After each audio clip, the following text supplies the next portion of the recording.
যান্ত্রিক ত্রুটির কবলে ডোনাল্ড ট্রাম্পকে বহনকারী বিমান। ট্রাম্পের বোর্ড অবপিসে যোগ দিচ্ছেন যুদ্ধাপরাধী নেতানিয়াহু। গুন্ডামির কাছে আমরা মাথা নত করি না। বছরে 10-20টি করে পারমাণবিক অস্ত্র তৈরির পথে উত্তর কোরিয়া। পাকিস্তানের সাবেক স্বরাষ্ট্রমন্ত্রী রাজা নাদির পারভেজ আর নেই। মার্কিন প্রেসিডেন্ট ডোনাল্ড ট্রাম্পকে বহনকারী এয়ারফোর্স ওয়ান উড্ডয়নের কিছুক্ষণ পরই ফিরে এসেছে ওয়াশিংটন ডিসি এলাকায়। বিমানে সামান্য বৈদ্যুতিক ত্রুটি ধরা পড়ায় সতর্কতামূলকভাবে এই সিদ্ধান্ত নেওয়া হয় বলে জানিয়েছে হোয়াইট হাউস। প্রেসিডেন্ট ট্রাম্পের সুইজারল্যান্ড সফরের অংশ হিসেবে বিশ্ব অর্থনৈতিক ফোরামে বক্তব্য দেওয়ার কথা ছিল, তবে বিমানে সমস্যা দেখা দিলেও সফরসূচি বাতিল করা হয়নি। বোয়িং 747 মডেলের এয়ারফোর্স ওয়ান ফিরে আসার পর প্রেসিডেন্টকে বহন করতে ছোট আকারের একটি বোয়িং 757 বিমান প্রস্তুত করা হয়। নতুন বিমানটি প্রথম ফ্লাইটের প্রায় 2 ঘণ্টা পর পুনরায় উড্ডয়ন করে। খবর সিবিসি নিউজের। হোয়াইট হাউসের প্রেস সেক্রেটারি ক্যারোলিন লেভিট জানান, উড্ডয়নের পর ক্রুরা একটি ছোট বৈদ্যুতিক সমস্যা শনাক্ত করেন। বাড়তি সতর্কতার কারণেই বিমানটি ফিরিয়ে আনা হয়। বিমানে থাকা এক সাংবাদিক জানান, উড্ডয়নের পরপরই প্রেস কেবিনের আলো কিছু সময়ের জন্য নিভে যায়।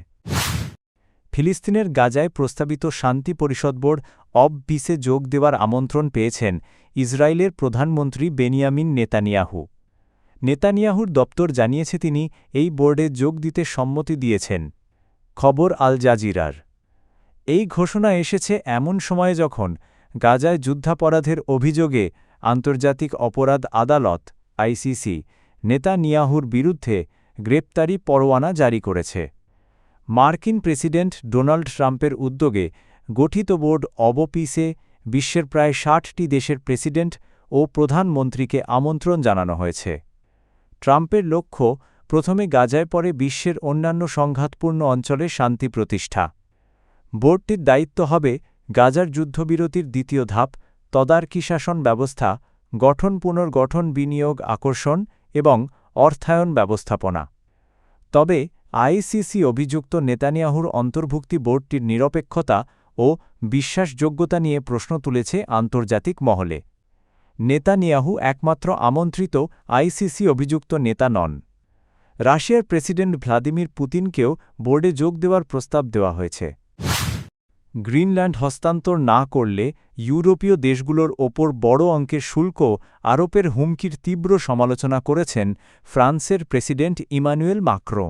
তিনি স্পষ্ট ভাষায় বলেছেন, ভয়ভীতি বা দাদাগিরির কাছে ইউরোপ কখনো মাথা নত করবে না। দাভোসে বিশ্ব অর্থনৈতিক ফোরামে দেওয়া বক্তব্যে মাক্রো বলেন, ফ্রান্স ও ইউরোপ কোনোভাবেই শক্তির জোরে চাপিয়ে দেওয়া নিয়ম মেনে নেবে না। এমন চাপ মেনে নিলে ইউরোপ ধীরে ধীরে পরাধীন হয়ে পড়বে বলেও সতর্ক করেন তিনি। মাক্রো আরও বলেন, বিশ্ব রাজনীতি নীতিহীনতার দিকে গেলেও ইউরোপ ভূখণ্ডগত অখণ্ডতা ও আইনের শাসনের প্রশ্নে কোনো আপোষ করবে না। তার ভাষায়, গুন্ডামির বদলে সম্মান এবং বর্বরতার বদলে আইনের শাসনই ইউরোপের পথ। এর আগে মার্কিন প্রেসিডেন্ট ডোনাল্ড ট্রাম্প ফরাসি ওয়াইন ও শ্যাম্পেইনের ওপর 200% শুল্ক আরোপের হুমকি দেন। পাশাপাশি গ্রিনল্যান্ড ইস্যুতে ইউরোপের ওপর চাপ সৃষ্টি করেন। দক্ষিণ কোরিয়ার প্রেসিডেন্ট লি জে মিয়ং বলেছেন, উত্তর কোরিয়া এখনও বছরে 10 থেকে 20টি পারমাণবিক অস্ত্র তৈরির জন্য প্রয়োজনীয় পারমাণবিক উপাদান উৎপাদন করছে। স্থানীয় গণমাধ্যমের বরাতে বুধবার এ তথ্য জানানো হয়েছে। নববর্ষ উপলক্ষে টেলিভিশনে সম্প্রচারিত সংবাদ সম্মেলনে লি বলেন, উত্তর কোরিয়ার ক্রমবর্ধমান পারমাণবিক সক্ষমতা মোকাবিলায় বাস্তবভিত্তিক ও কার্যকর কৌশল প্রয়োজন। তিনি জানান, উত্তর কোরিয়া এমন পরিমাণ পারমাণবিক উপাদান উৎপাদন করছে যা দিয়ে প্রতি বছর 10 থেকে 20টি পারমাণবিক অস্ত্র তৈরি সম্ভব। পাশাপাশি দেশটির আন্তঃমহাদেশীয় ব্যালিস্টিক ক্ষেপণাস্ত্র প্রযুক্তিও দ্রুত অগ্রসর হচ্ছে। লি জে মিয়ং উত্তর কোরিয়ার নিরস্ত্রীকরণের জন্য 3 ধাপের একটি বাস্তবসম্মত রোডম্যাপের কথা পুনর্ব্যক্ত করেন।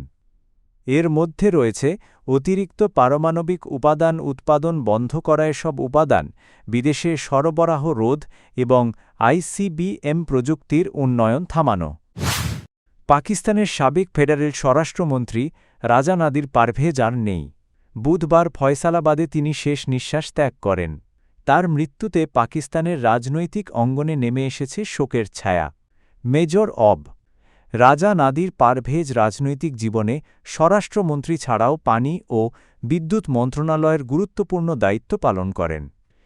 তিনি ছিলেন অভিজ্ঞ সংসদ সদস্য এবং জাতীয় রাজনীতিতে সুপরিচিত মুখ।